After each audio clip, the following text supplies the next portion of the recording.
ইয়েমেনের রাজধানী সানার গ্র্যান্ড মসজিদ মুসলিম বিশ্বের ঐতিহাসিক ও আধ্যাত্মিক নিদর্শন। এটি শুধুমাত্র ইবাদতের স্থান নয়, বরং একটি বড় ইসলামিক গবেষণা কেন্দ্র।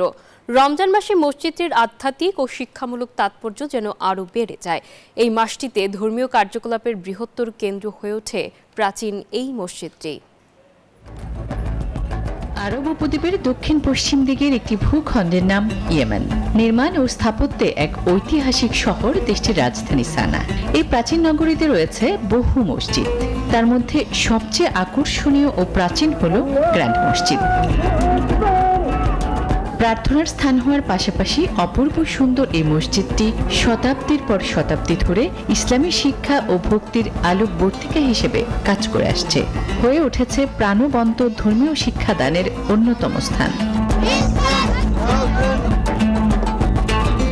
মসজিদের নান্দনিক স্থাপত্যশৈলী এবং সমৃদ্ধ ইতিহাস এর পবিত্র মর্যাদাকে যেন আরও বাড়িয়ে দিয়েছে। জানা গেছে রাসূলুল্লাহ সাল্লাল্লাহু আলাইহি ওয়াসাল্লামের মক্কা বিজয়ের আগে এটি নির্মাণের নির্দেশ দিয়েছিলেন। সেই সময়ে ইসলামী দাওয়াতের কেন্দ্রবিন্দু ছিল এই মসজিদ। আসমাতুলি, নিউজ 24।